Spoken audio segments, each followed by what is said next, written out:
For over 20 years, our speaker has been showing companies how to deliver experiences referred to as Canada's Marketing Superstar by Oprah Winfrey Network. Make you better marketers in your own businesses. Has been named one of Canada's leading authorities on marketing. Marketing expert Mark Gordon joins me now. Mark Gordon is a customer experience expert.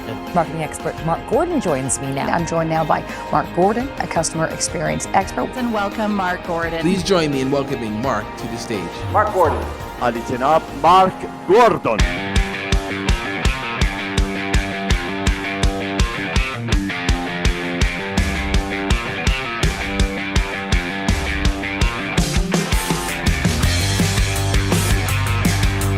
Wouldn't it be great if we could eliminate the stress in our lives?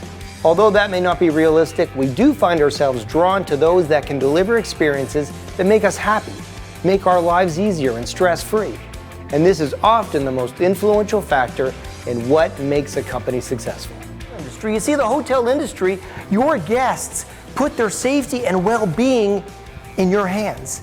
They want an experience that is equal to or perhaps even greater than what they get at home, which would explain why so many business travelers leave their spouses at home. This is very cool. Imagine a blue postcard arrives at your door, but at the top, all it says is you're going to love this even more underwater. So what do? You run it underwater. And as it gets wet, a message appears, and this was actually a public service announcement to promote water conservation, which I find kind of ironic.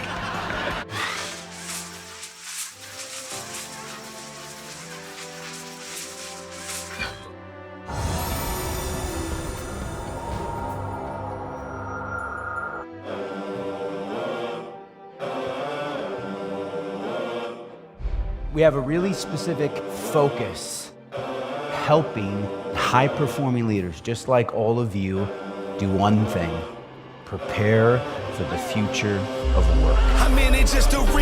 I've got I don't know if you could call him a coach, concilier, therapist. If you cry to the person, I don't know if they're still considered your coach or a therapist, but let's just say that's what he is. And I only had 15 minutes with this room full of leaders, and he said, what's the one thing you want them to take away from that time with you? And I said, bottom line, if they only leave with one thing, I just want them to remember who they are.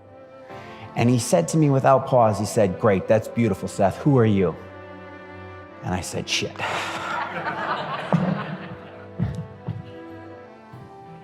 Who am I? Now, we have spent time with leaders dissecting this answer. I am the creator of my reality. What does that give you? What does that do for you? How empowered is that? I want you to think about if every single person in your agency operated from an identity, a state of I am the creator of my reality. I own all of it. I start every sentence with I, not you, not we, not they. They screwed me over. They did this. You didn't do this for me. Every sentence starts with I, especially as leaders. We have a recruiting problem. We have a retention issue. Brother, it's not we, it's you. You have a retention issue.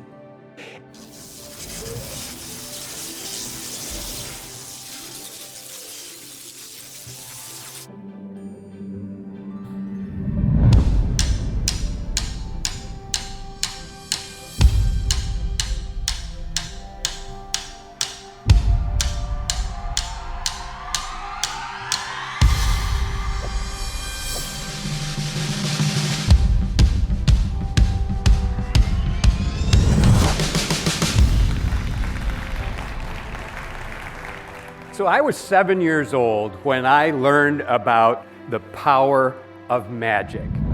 My grandparents got me a magic set for Christmas, and Grandpa sat down on the floor with me. We opened the box, and there on a sheet of paper were the first 3 lessons of magic: appear, disappear, and restore.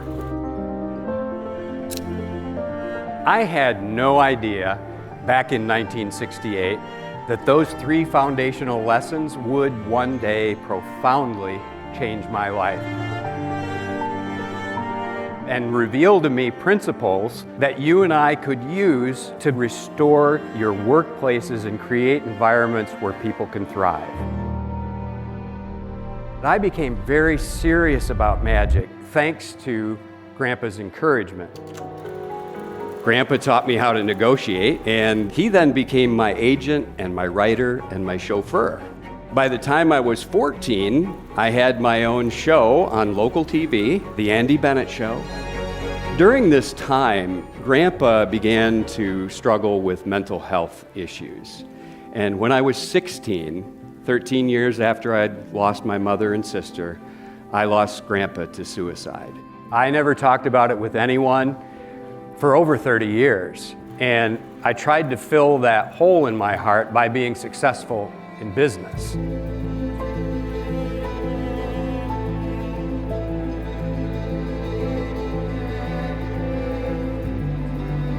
I would go to work, I'd smile, but underneath the surface was a deep sadness. I was at the lowest point in my life, and I returned to the farm. Back in the 1970s, a fungus destroyed all the elm trees, yet our tree survived. The people who owned the farm before my grandparents had a bull, and they kept it chained to the tree. And when they sold the farm to my grandparents, they took the bull, but they left the chain. And over time, the tree began growing over the chain. Tree specialists from Michigan State University got wind of this, and they concluded that it was the iron from the chain that saved the tree. Pretty interesting, huh? And it hit me like a ton of bricks. That scar saved that tree. And I thought, well, what if my scars can save me? I remembered those first 3 lessons of magic: appear, disappear, and restore. And it dawned on me, that's a formula you can use to restore your life, to revitalize your team. And that's when everything changed. I'm going to share with you how you can use appear, disappear, and restore.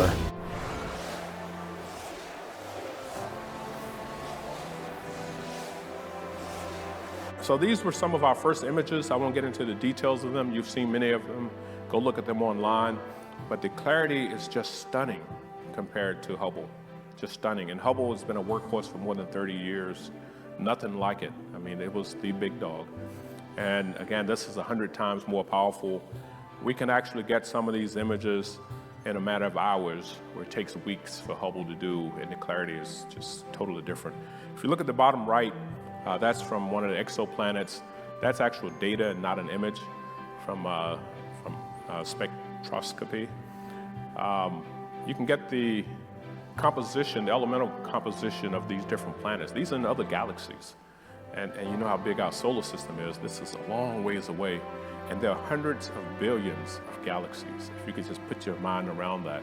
And we're trying to look at 13.5 or more billion years ago, 1, 2, 300 million years after the Big Bang, which still blows your mind to have that kind of capability. Some more images and some since then. You look at Jupiter up there. We've never seen it like this, up close and personal. And Michael mentioned rings around Neptune. Now, we're all familiar with Saturn. We all did the grade school, middle school science. But rings around Neptune, have you ever seen that before? It just blows your mind. And just a couple of notes about the future. There are 1,000 things going on in the future, and we'll talk about your future in just a minute. So we have things looking at all-electric airplanes, planes that lower the sonic boom. For the not-so-young folks in the room, you know, we had the Concorde. It was, in addition to high cost to operate, the issue of had to slow down so far away from its destination because of the noise it made. So we're working on technology to actually lower that sonic boom, so we can fly supersonic and not have any issues.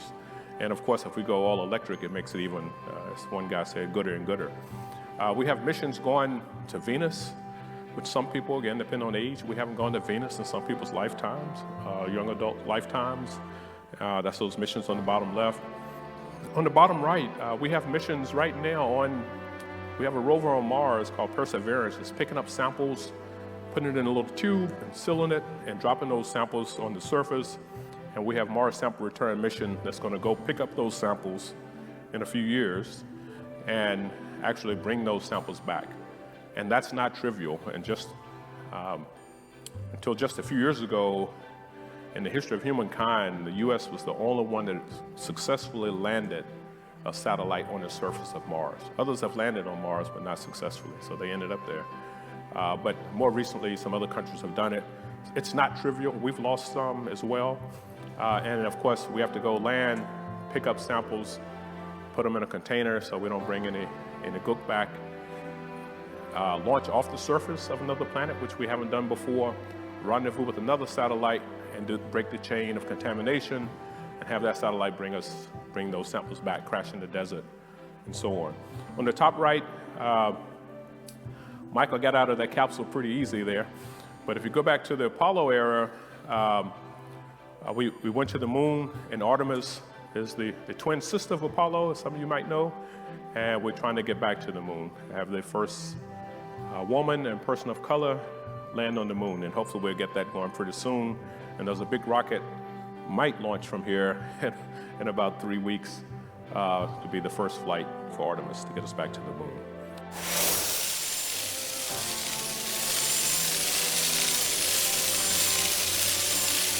I am a big believer in making people laugh about business. The medical industry is obviously the worst for abbreviations. I mean, you know that. FLKBCOTP, funny looking kid, but check out the parents. Today you schedule caring for aging loved ones, cyber fraud, how it affects you, and a direct division executive team discussion panel all in the same day?